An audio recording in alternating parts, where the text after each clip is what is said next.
obrigado a vocês. Quero dizer que é uma satisfação estar aqui hoje com vocês, agradecer o convite da Raquel, dizer que hoje nós fizemos jus ao nome, porque 15 minutos antes meu computador começou a dar problema, né, e a bateria não recarregava, né, e aí a gente tem que estar preparado para essas coisas, né, conseguir uma alternativa, né, isso está muito ligado à aviação. A aviação a gente tem dessas coisas. Então tem sempre que estar atento e tentar resolver da melhor forma possível, né? Então, como a gente falou, meu nome é Dagoberto, eu iniciei na aviação há alguns anos atrás, eu me graduei na Academia da Força Aérea em 1987, saí de casa cedo, saí com 15 anos, passei 7 anos na formação, 3 anos na Escola Preparatória de Cadetes do Exército, que inicialmente eu fui para o Exército antes de ir para a aviação. Só que quando conheci a aviação, visitei a AFA, né, a Academia da Força Aérea, me apaixonei, e aí resolvi mudar do Exército para a Força Aérea. Passei 4 anos, me graduei, como falei, em 1987, fomos para toda a turma, né, a gente se forma e vai para Natal. Em Natal eu iniciei o curso de caça, acabei no transporte, fiz curso de transporte, fui para Recife, né, foi a minha primeira unidade aérea, e lá eu voei 2 aviões que são muito conhecidos da pessoal, né, que é o Bandeirante, que é o avião mais maior quantidade na Força Aérea, e depois eu voei o Learjet 35, esse já é um jato que voa bem mais alto, né? O Bandeirante é um turbo-hélice. E falar disso é falar da paixão pelo voo, né? A gente vive numa época de rápida expansão da aviação. Meu irmão chegou hoje de manhã em Tóquio, hoje de manhã, e eu imagino se ele fosse fazer essa viagem, né, como no passado, há 50, 100 anos, né? Então, a importância da aviação é fundamental para as nossas vidas. E aí hoje a gente vai bater um papo descontraído sobre os fundamentos, né? Não vai ser uma coisa tão pesada, porque a aviação, se vocês não sabem, é a atividade humana, é a segunda atividade humana mais regulamentada, que tem mais manuais, que tem mais regulamentos, ela só perde para a energia nuclear, né? Então, essa parte nuclear, em segundo lugar de, de, de regulamentos, é a aviação. Então, para falar sobre aviação, eu vou pedir para você passar o primeiro slide, que é sobre o sumário. A introdução eu já fiz, me apresentei, e agora a gente pode passar para o sumário, que é o terceiro slide. Então, a gente vai falar sobre as forças que envolvem o voo, as asas, né, que são os aerofólios, como é que elas geram sustentação. Vou mostrar alguns detalhes da cabine de voo. Aí a gente vai fazer, tipo, vai passar pelas fases do voo, né, da decolagem até o pouso, e vou mostrar as cartas de navegação e meteorologia envolvidas, algumas cartas só, né, porque tem muitas cartas. Aí a gente faz uma breve conclusão e aí abre para as perguntas. Então, se vocês tiverem perguntas, é a hora. Então, vamos lá. O que está envolvido no voo, né? Não é o Red Bull, não é o Red Bull da Asas. Na verdade, você tem forças opostas, né? Então, vocês podem ver aí no eixo vertical, você tem a sustentação, né? Que realmente é o que contrapõe o peso, né? O peso que nos atrai para a Terra, né? A gravidade. E de um lado você tem o empuxo, né? Que puxa o avião para frente, e para o outro lado o que tenta impedir, que é o arrasto, né? Que é a força contrária, a força oposta. E aí a gente vai ver no próximo slide que é por que é gerada essa sustentação. Nós vemos que a asa, você pode ver o fluxo de ar da direita para a esquerda, né? Ele passa sobre uma parte passa sob a asa, outra parte acima da asa, né? E a parte de baixo, você vê que ela é mais reta. O ar, né? As partículas de ar, como todo meio, ele faz um certo percurso. E em cima você vê que a asa é mais abaulada, ou seja, é um percurso mais longo. Tem uma explicação muito difundida, mas errada, né, que se diz que as partículas que passam embaixo da asa e sobre a asa, elas têm que chegar juntas no bordo de fuga, que a gente chama, nessa parte mais fina de trás. Mas isso é um erro. Na verdade, esse abaulamento da asa, essa curvatura maior em cima da asa, é que faz um pouco de descolamento dos filetes, e esse descolamento diminui a pressão em cima da asa. Então, a pressão embaixo da asa ela é maior do que a pressão em cima. Então, isso é que faz essa sustentação. No próximo slide, a gente vai ver os vetores, eles separados, né? Então, você tem uma asa, e aí ele já tem ela decomposta, né? Você tem a sustentação para cima, essa seta azul, a seta azul menor, que é o arrasto, e a resultante dessas duas forças, é a interação, né? Da sustentação também tem uma resultante, né? E você vê o vento relativo, ele forma um ângulo também. Então, eu posso aumentar esse ângulo dependendo de como eu puxo o manche ou empurro o manche, né? Que é a superfície de controle para subir e descer. Então, se eu aumento esse ângulo de ataque em relação ao vento relativo, eu tenho um aumento da sustentação, o avião sobe. Aí você aumenta essa resultante aerodinâmica, que você vê em laranja para trás. Então, sustentação e arrasto aí se interagem também, não é só o peso, né? Você tem aí esse ângulo é importante, não é só a curvatura, então você tem dois fatores, né, que influenciam nessa sustentação, que é o ângulo que o vento relativo faz com a asa, e você tem a superfície da asa em cima, que ela é mais curva, ela é mais abaulada. E aí dá essa sustentação. Vamos prosseguir para o próximo? Então, esse aqui é o sonho de muitos pilotos, né? Voar numa aeronave dessa, moderna, com todas essas telas, essas informações, e aí você vê que é realmente um avião moderno. Se você olhar a foto dos aviões antigos, você ia ver que é tudo, a maioria das coisas analógicas, né? Todos os mostradores era um show, era muito mais coisa na cabine, né? Hoje é bem mais reduzida porque você coloca as informações todas nessa tela. Então é muito mais ergonômico, é mais fácil para voar. Podemos passar para o próximo. Então, na cabine de voo, a gente tem os comandos primários, né? Você pode ver representado aqui pelo manche, ou yoke, né, como no inglês. Esses dois volantes, esses manches, eles são interconectados, ou seja, o piloto da esquerda, se ele girar esse volante para a esquerda, automaticamente o volante da direita vai girar junto. Eles são mecanicamente presos, né? A mesma coisa, os pedais lá embaixo, do lado direito dá para ver, está melhor representado. Então, os pedais também, eles atuam conjuntamente, certo? No próximo slide, a gente vai ver como a gente pode atuar nele.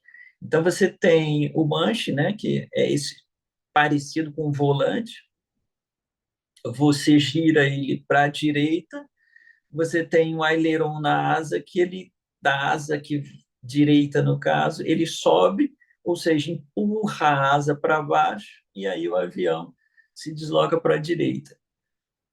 Da mesma forma, automaticamente, o outro aileron, para ajudar, ele baixa. Com isso, ele empurra a asa esquerda para cima, aí o avião gira para a direita. Só que não é na mesma proporção, uma coisa interessante. O tanto que esse aileron direito sobe não é a mesma proporção do esquerdo. O esquerdo sobe um pouco. Há tipo uma compensação.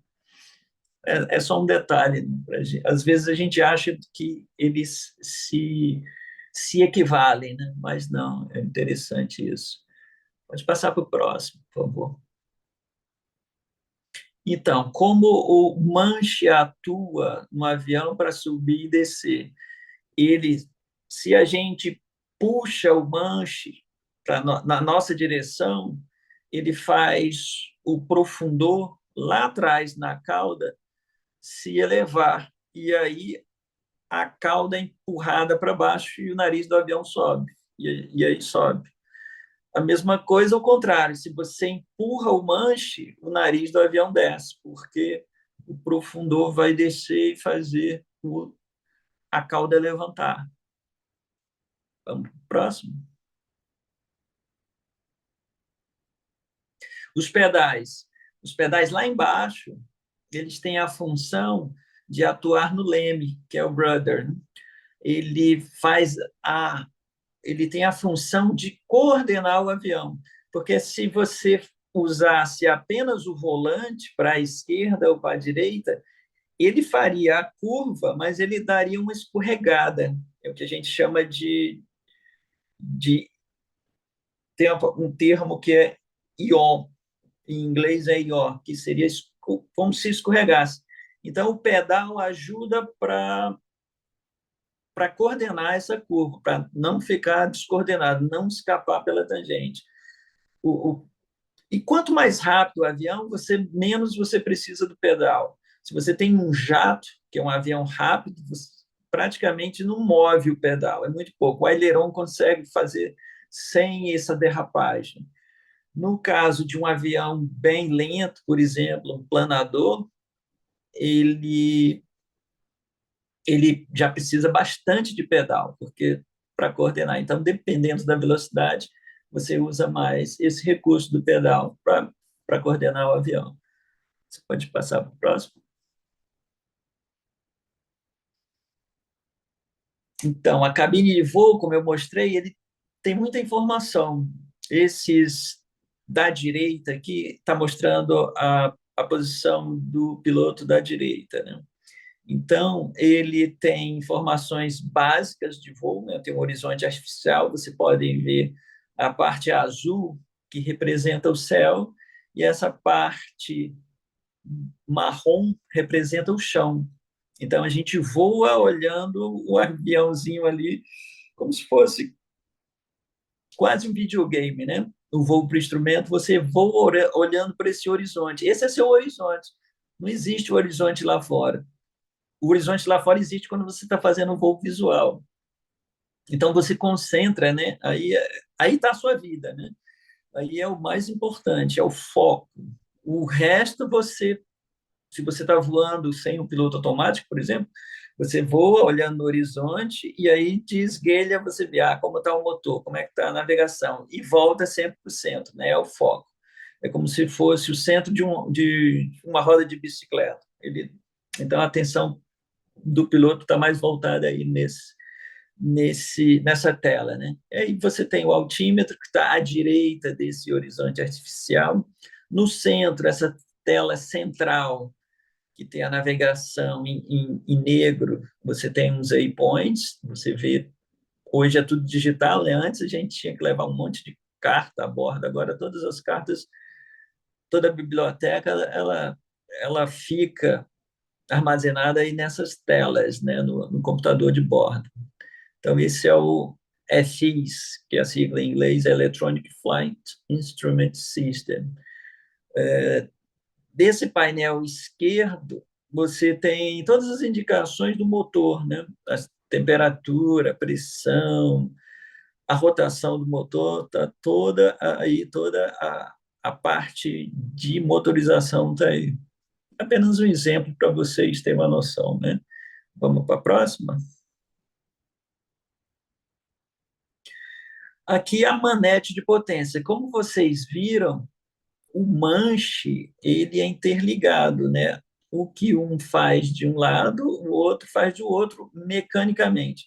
Logicamente que esse mecanicamente é apenas uma expressão, porque o mecânico às vezes pode ser por digitalmente ou eletronicamente, mas são juntos, né? Se um mexe, um piloto mexe do lado, o outro mexe do outro. Aí, se brigar, um piloto fazer mais força, quem fizer mais força vence, em princípio, né? Não, essa às vezes uma dúvida que se fica, se é mecânico, né? Você, quem fizer mais força ali, mas tem sempre um piloto. Por isso a gente divide as funções. Tem sempre o pilot flying, né, e o pilot non flying. Então tem sempre um piloto que está voando e o outro que está fazendo outras funções, né? Então são separados. Por isso essa a foto é importante porque vocês vão ver que na decolagem, os pilotos, essas duas manetes representam o acelerador do motor, são as manetes de potência. Aí está toda a potência do avião. Então, os dois empurram durante a decolagem essas duas manetes juntas. O que está voando mais em cima e o outro só acompanhando um pouco embaixo. Não precisa pegar um na mão do outro, não. Mas eles empurram juntos. É um detalhe interessante da decolagem. E aí eles vão para a próxima slide, que deve falar sobre a nossa decolagem. Então, nós chegamos na cabeceira da pista, vamos decolar. Por acaso, essa é a cabeceira 36. Então, se vocês tiverem a curiosidade, isso representa um corte de 1,0. Na verdade, se você olhar a bússola, você está olhando para a proa 360. Então, toda a pista é assim, eles tiram a unidade. Então, ele está olhando, porque é magnético, né? Então, pode ser 36, no caso, 3, não pode passar de 360, que é o norte. Então, aí eu estou com certeza aquele morro lá na frente é o norte. Então, se a outra cabeceira, se você for do outro lado, ela está mostrando 1,8, né? Seria 180 graus em relação a esse. Ou seja, toda cabeceira você tem uma diferença de 180 graus e tira o zero. Ou seja, se eu tiver na pista 09, por exemplo, a outra é 27, né? 090, do outro lado 270, que dá exatamente 180 graus. Acho que é uma curiosidade interessante para vocês quando vocês estiverem vendo a pista. Podemos passar. Aqui, antes da decolagem, isso aqui é só para vocês terem uma noção, uma carta de aeródromo, aí tem todas as informações da pista. Ela ficou pequena para mim, mas aí talvez para vocês tenham a pista, as taxiways, que são essas conexões. Vocês têm duas, se eu não me engano, essa carta é de Guarulhos, então você tem duas pistas paralelas. Então, aquele detalhe que eu falei de 09, quando você tem duas pistas, você tem left e right. Então, você tem a pista da esquerda e da direita. E elas são paralelas nesse caso, né? E às vezes tem a central também, como uma que tem central é na AFA, mas nesse caso, geralmente left and right. E aí o piloto tem como fazer o táxi, né? Porque o táxi é todo comandado, você tem que passar onde a torre de controle de autoriza. Podemos ir para o próximo. Então, a decolagem é o que eu considero a fase de voo mais crítica, né? Por quê? Porque você está perto do chão e você está com pouca energia. Você sai do zero, né? Você está parado, então você tem pouca energia cinética. Então você tem que ter uma altitude que você possa trocar por velocidade, né? Porque velocidade na aviação é vida. Então você precisa acelerar, deve estar em torno de 100, um avião desse 150 nós para sair do chão, dá em torno de 300 quilômetros por hora. Então, essa é uma das fases que é mais crítica. Às vezes as pessoas têm uma noção que é mais, não, quando eu estou no ar, não. Geralmente tem uma brincadeira, diz que as mães voe baixinho e vá pela sombra, né? Na verdade, não. Quanto mais alto, a gente está mais seguro. A gente pode ir para o próximo, que é uma carta de uma CID, é Standard Instruments Departure. Essa carta existe mais para ordenar o tráfego, né? Então você vê aí que há vários tipos de subidas. Para quê? Para separar os tráfegos, né? Você decola e já curva à esquerda para um setor, aí você pode pegar qualquer uma dessas subidas. A primeira função é a ordenação de tráfego, a segunda função é para você livrar obstáculo, né? Você está decolando, você pode ter morro, então eles já te mandam para uma área que você consiga subir numa razão que possa livrar os obstáculos, né? Então tem uma dupla função essas cartas de subida. Podemos passar para a próxima. Outra fase de voo importante é a subida, né? Então, a subida, você tem um perfil a cumprir, então você tem que manter uma certa razão de subida. Para passar em certos níveis, você, para não conflitar, ter problemas com outros tráfegos, você tem que cumprir uns mínimos de razão de subida. Você não pode, porque eu estou subindo, eu posso subir mais lentamente.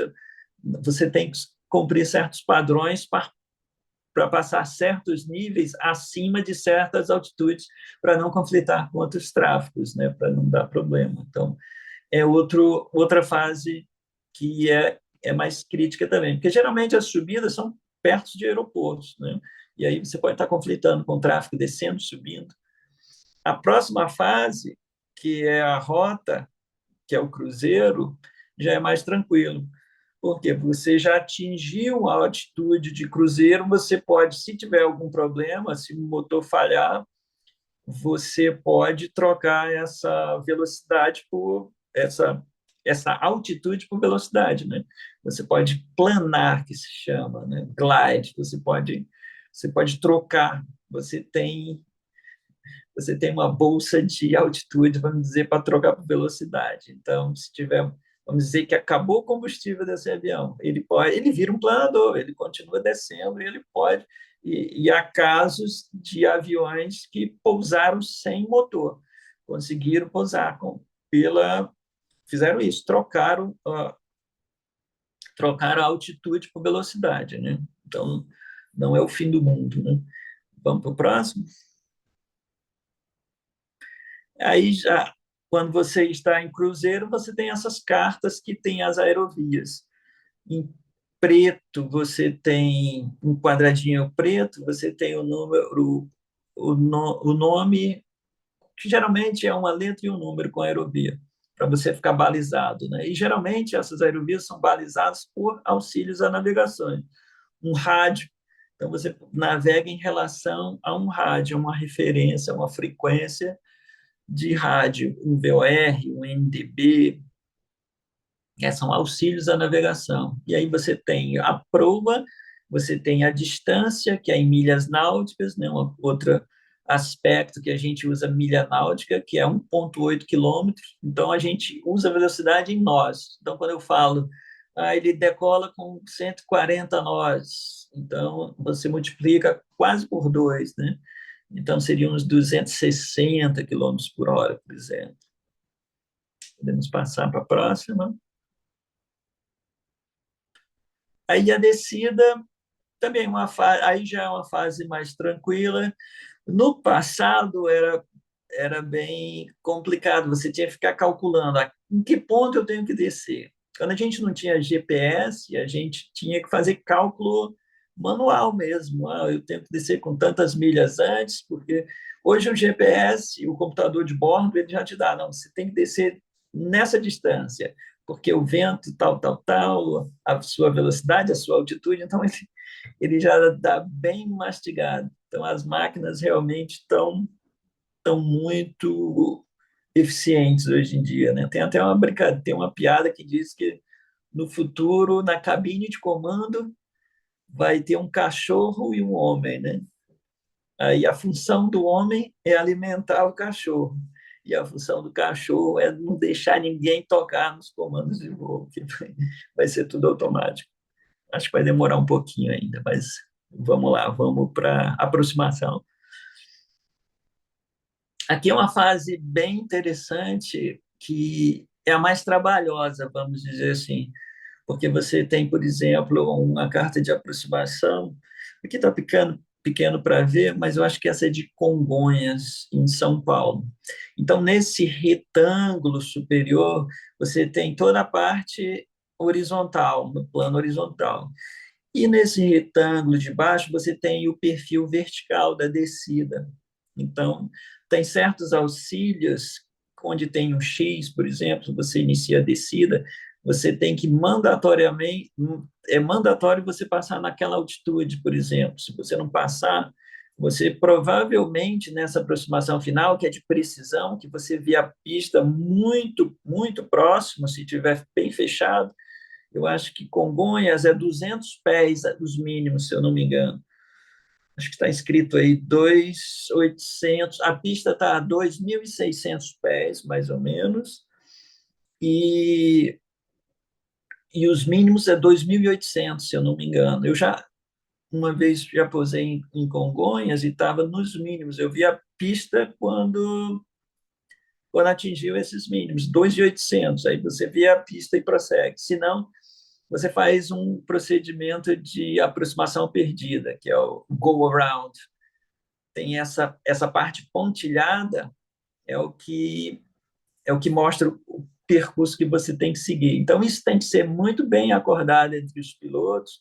Você faz um briefing, né, antes da descida, antes de começar a descida, aquela fase de descida, para comentar sobre isso. Se perdemos visual, qualquer problema, e qual o procedimento de aproximação perdida. Então, você vê no perfil vertical, tem as altitudes, tem para onde você tem que ir. Aqui no horizontal, em cima, você vê bem essa seta para a esquerda subindo lá no canto superior esquerdo, você vê o setor que você tem que ir.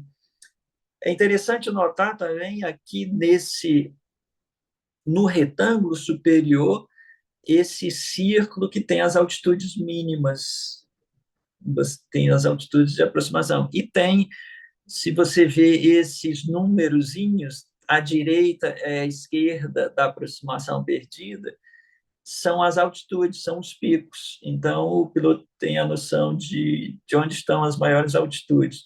Logicamente, se tiver instrumento, ele não está vendo nada lá fora, ele vai seguir aquele horizonte que eu mostrei para vocês, que é o horizonte artificial, tá? Ele, ele segue esse perfil. Podemos passar para o próximo. Aqui é um exemplo de carta de meteorologia, né?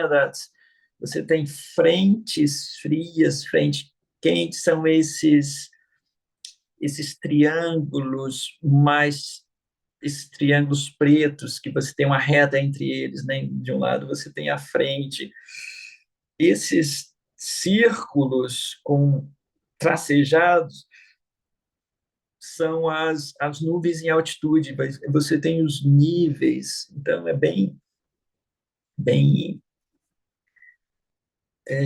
detalhado.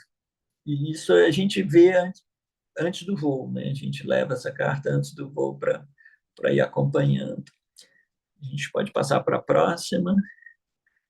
Eu acho que nós estamos chegando em quase 30, né? Acho que era 30 minutos. Então,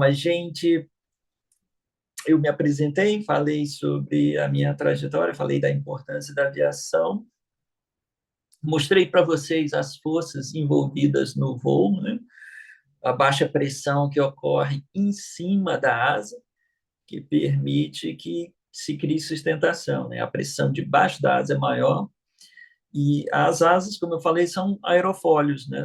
São superfícies aerodinâmicas que geram a sustentação e o voo. A gente mostrou uma visão de uma cabine bem moderna, né? Hoje em dia ela está bem, são só a maioria telas de cristal líquido, só algumas coisas de emergência que você tem analógico, né? Alguma redundância, porque sempre é bom ter esse É interessante também que essas telas elas são intercambiáveis. Se uma, por exemplo, apaga, você joga todas as informações, você transfere as informações para outra. Eu participei de um projeto em Israel de modernização do nosso Bandeirante, né? Aquele avião que é o que tinha maior número na Força Aérea. E a gente colocou 4 dessas telas. E é importantíssimo como se desse um problema num gerador ou num sistema, todas as informações pulavam para outra tela, bem interessante. Então, essa redundância também faz parte da aviação, né?